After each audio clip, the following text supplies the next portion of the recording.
বাংলাদেশের সর্বশেষ গুরুত্বপূর্ণ আপডেট সংবাদে আপনাকে স্বাগত। শুরুতেই সংবাদ শিরোনাম, পরে বিস্তারিত। প্রথমে জানাবো, প্রধান উপদেষ্টা ঘোষিত সময়ের মধ্যেই নির্বাচন চাইল জামাত। প্রধান উপদেষ্টা ঘোষিত সময়ের মধ্যেই নির্বাচন চাইলেন বাংলাদেশ জামাত ইসলামের আমির ডা শফিকুর রহমান। আজ রাজধানীর বনানীর শেরাটন হোটেলে আয়োজিত সংবাদ সম্মেলনে সব কথা বলেন তিনি। নির্বাচন প্রসঙ্গে জামাতের আমির বলেছেন, নির্বাচনের জন্য প্রধান উপদেষ্টা যে সময় বেঁধে দিয়েছেন তা হল ডিসেম্বর টু জুন। ডিসেম্বর ২৫ থেকে জুন ২৬-এর মধ্যে তিনি প্রধান উপদেষ্টা নির্বাচন দেওয়ার পক্ষে। আমরা আমাদের অবস্থান ইতিমধ্যেই পরিষ্কার করেছি। নির্বাচন ফেব্রুয়ারির মধ্যে হতে পারে, রোজার আগে। কোনো কারণে যদি এসব সত্য পূরণ করতে গিয়ে দেরি হয়, সে অবস্থায় এপ্রিল পার না হওয়াটা ভালো হবে, কারণ মে মাস থেকে আমাদের দেশে আবহাওয়া ক্রমাগত খারাপের দিকে যেতে থাকে। এটা নির্বাচনের জন্য কোনো উপযুক্ত সময় হবে না। এদিকে আবারও ত্রাণ কেন্দ্রের কাছে ইসরায়েলি সেনাদের হামলা, নিহত ২৭। ফিলিস্তিনের অবরুদ্ধ গাজা উপত্যকার দক্ষিণ অঞ্চলে রাফা শহরে এক ত্রাণ কেন্দ্রের কাছে ইসরায়েলি সেনাদের গুলিতে অন্তত ২৭ জন বেসামরিক নিহত হয়েছে। একই ঘটনায় আরও ৯০ জনের বেশি আহত হয়েছে বলে জানানো হয়েছে। জানাবো, হজযাত্রীদের বহনকারী বাসে সেনাদের হামলা। হজযাত্রীদের বহনকারী বাসে হামলা চালিয়েছে দখলদার ইসরায়েলের সেনা সদস্যরা। দেশটির সেনাবাহিনী ফিলিস্তিনের অধিকৃত পশ্চিম তীরে একাধিক স্থানে অভিযান চালিয়েছে। এ সময় তারা হজযাত্রীদের বহনকারী বাসেও হামলা চালিয়েছে। আজ কাতার ভিত্তিক সংবাদ মাধ্যম আল জাজিরার প্রতিবেদনে এই তথ্য নিশ্চিত করা হয়েছে। এরপর জানাবো, গাজায় ইসরায়েলের যুদ্ধাপরাধ এখন স্পষ্ট সত্য বললেন ম্যাথিউ মিলার। জো বাইডেনের আমলে মার্কিন পররাষ্ট্র দপ্তরের মুখপাত্র হিসেবে দায়িত্ব পালনকারী ম্যাথিউ মিলার স্পষ্ট ভাষায় বলেছেন, ফিলিস্তিনের অবরুদ্ধ গাজা উপত্যকায় ইসরায়েলের যুদ্ধাপরাধ বেড়েছে, এ নিয়ে কোনো সন্দেহের অবকাশ নেই।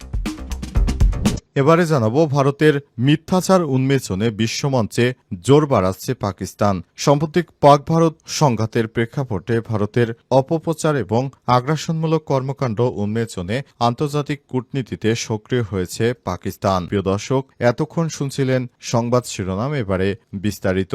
তবে তার আগে বন্ধুরা, অনুরোধ থাকবে সংবাদটিতে একটি লাইক দিন। এই চ্যানেলে আপনি নতুন হয়ে থাকলে আমাদের সংবাদটি দেখতে দেখতে চ্যানেলটি সাবস্ক্রাইব করে রাখুন। কমেন্ট করে বন্ধুরা আপনার মূল্যবান মতামত জানিয়ে দিন বন্ধুরা, আপনি বিশ্বের কোন দেশ থেকে বা বাংলাদেশের কোন স্থান থেকে আমাদের সংবাদটি দেখছেন এবং শুনছেন। এবারে বিস্তারিত।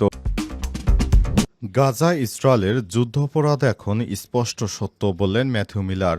জো বাইডেনের আমলে মার্কিন পররাষ্ট্র দপ্তরের মুখপাত্র হিসেবে দায়িত্ব পালনকারী ম্যাথিউ মিলার স্পষ্ট ভাষায় বলেছেন, ফিলিস্তিনের অবরুদ্ধ গাজা উপত্যকায় ইসরায়েলের যুদ্ধাপরাধ বেড়েছে, নিয়ে কোনো সন্দেহের অবকাশ নেই। আরব নিউজকে দেয়া এক বিশেষ সাক্ষাৎকারে মিলার বলেছেন, আমি বিশ্বাস করি না যে এটি গণহত্যা, তবে কোনো সন্দেহ নেই গাজায় ইসরায়েল যুদ্ধ অপরাধ করছে। তাদের সেনাদের কর্মকাণ্ডের জন্য কোনো জবাবদিহিতা করতে হচ্ছে না। তিনি আরো বলেছেন, যুদ্ধ অপরাধের বিষয়টি বোঝার দুটি পদ্ধতি রয়েছে। একটি, কোন রাষ্ট্র যদি ইচ্ছাকৃতভাবে যুদ্ধ অপরাধের নীতি গ্রহণ করে অথবা এমন বেপরোয়া আচরণ করে যা যুদ্ধ অপরাধে পরিণত হয়, তখন প্রশ্ন উঠে ওই রাষ্ট্রই কি যুদ্ধ অপরাধ করছে। ট্রাম্প 100 পডকাস্টে দেয়া এক সাক্ষাৎকারে মিলার আরো বলেছেন, আমার মনে হয় রাষ্ট্রীয় সিদ্ধান্তের স্তরে বিষয়টি হয়তো এখন স্পষ্ট নয়, তবে যেটা নিঃসন্দেহে বলা যায় তা হল ইসরায়েলি সামরিক বাহিনীর সদস্যরা এমন কিছু কাজ করছে যা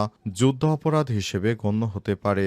আরব নিউজের প্রতিবেদন অনুযায়ী মিলার জানিয়েছে, গাজা যুদ্ধ শুরুর পর থেকে বাইডেন প্রশাসন ভেতরে ভেতরে নীতিগত সিদ্ধান্ত নিয়ে মতবিরোধ ছিল।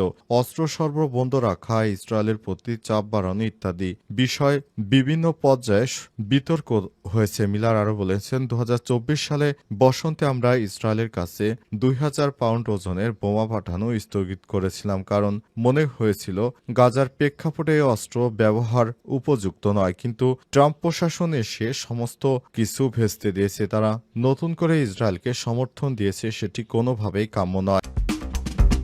এবার হজযাত্রীদের বহনকারী বাসে ইসরায়েলি সেনাদের ভয়াবহ হামলা। হজযাত্রীদের বহনকারী বাসে হামলা চালিয়েছে দখলদার ইসরায়েল। দেশটির সেনাবাহিনী ফিলিস্তিনের অধিকৃত পশ্চিম তীরে একাধিক স্থানে অভিযান পরিচালনা করে সময় যারা ফিলিস্তিনি থেকে হজ করার জন্য যাচ্ছিল তাদের বাসকে লক্ষ্য করে ব্যাপক হামলা চালিয়েছে দখলদার ইসরায়েলি বাহিনী। এই হামলায় বেশ কয়েকজন মানুষ গুরুতর আহত হয়েছে। যারা আহত হয়েছে তাদের মধ্যে বেশিরভাগ মানুষই বয়োজ্যেষ্ঠ কষ্ট মানুষ।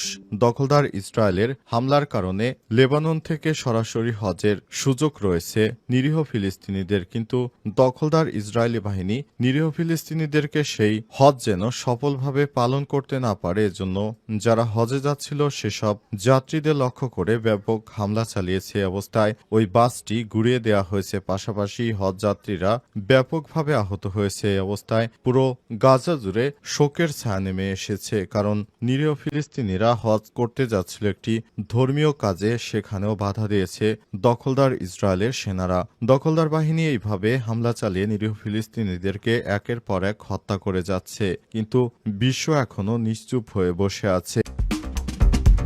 আবারও ত্রাণ কেন্দ্রের কাছে ইসরায়েলি সেনাদের হামলা, নিহত ২৭। ফিলিস্তিনের অবরুদ্ধ গাজা উপত্যকার দক্ষিণ অঞ্চলে রাফা শহরে এক ত্রাণ কেন্দ্রের কাছে ইসরায়েলি সেনাদের গুলিতে অন্তত ২৭ জন বেসামরিক নাগরিক নিহত হয়েছে। একই ঘটনায় আরও ৯০ জনের বেশি আহত হয়েছে বলে জানানো হয়েছে। আজ অবরুদ্ধ গাজা উপত্যকায় উদ্ধারকারীদের বরাত দিয়ে এএফপির প্রতিবেদনে এই তথ্য নিশ্চিত করা হয়েছে। গাজার বেসামরিক সুরক্ষা দপ্তরের মুখপাত্র মাহমুদ বাসাল বলেছেন, রাফার আল আলম প্রধান উপদেষ্টা ঘোষিত সময়ের মধ্যেই নির্বাচন চাইল জামাত। প্রধান উপদেষ্টা ঘোষিত সময়ের মধ্যেই নির্বাচন চাইলেন বাংলাদেশ জামাত ইসলামের আমির ডা শফিকুর রহমান। আজ রাজধানীর বনানীর শেরাটন হোটেলে আয়োজিত সংবাদ সম্মেলনে সব কথা বলেন তিনি। নির্বাচন প্রসঙ্গে জামাতের আমির বলেছেন, নির্বাচনের জন্য প্রধান উপদেষ্টা যে সময় বেঁধে দিয়েছেন তা হল ডিসেম্বর টু জুন। ডিসেম্বর ২৫ থেকে জুন ২৬-এর মধ্যে তিনি প্রধান উপদেষ্টা নির্বাচন দেওয়ার পক্ষে। আমরা আমাদের অবস্থান ইতিমধ্যেই পরিষ্কার করেছি। নির্বাচন ফেব্রুয়ারির মধ্যে হতে পারে, রোজার আগে। কোনো কারণে যদি এসব সত্য পূরণ করতে গিয়ে দেরি হয়, সে অবস্থায় এপ্রিল পার না হওয়াটা ভালো হবে, কারণ মে মাস থেকে আমাদের দেশে আবহাওয়া ক্রমাগত খারাপের দিকে যেতে থাকে। এটা নির্বাচনের জন্য কোনো উপযুক্ত সময় হবে না। নির্বাচন প্রসঙ্গে জামাতের আমির আরও বলেছেন, নির্বাচন অন্তর্বর্তীকালীন সরকারের প্রধান উপদেষ্টা যখন যে সময় ঘোষণা করেছে সে সময়ের মধ্যে বাংলাদেশে নির্বাচন হওয়া উচিত, কারণ সংস্কারের জন্য একটা নির্দিষ্ট সময়ের প্রয়োজন রয়েছে। সুতরাং এ সময় ছাড়া নির্বাচন সঠিকভাবে হবে না। তাই অন্তর্বর্তীকালীন সরকারের প্রধান উপদেষ্টা যে সময়সীমা বেঁধে দিয়েছেন সেই সময় অনুযায়ী নির্বাচন হওয়া উচিত। আর নির্বাচনে অন্তর্বর্তীকালীন সরকার যে নির্বাচন নিয়ে বিভিন্ন রাজনৈতিক দল থেকে যে বিভ্রান্তিমূলক তথ্য ছড়ানো হচ্ছে সেসব বিষয়ে অবশ্যই সজাগ থাকতে হবে। শুধুমাত্র একটি নির্বাচনের জন্য এতগুলো মানুষ জীবন দেয়নি বলেও জানান বাংলাদেশ জামাত ইসলামের আমির ডা শফিকুর রহমান। তিনি আরো বলেছেন, নির্বাচন তো হবে, তবে সেটি একটি নির্দিষ্ট সময়ে হবে। সেটি অন্তর্বর্তীকালীন সরকারের প্রধান উপদেষ্টা যে সময়সীমা দিয়েছে সে সময়ের মধ্যে নির্বাচন অনুষ্ঠিত হবে।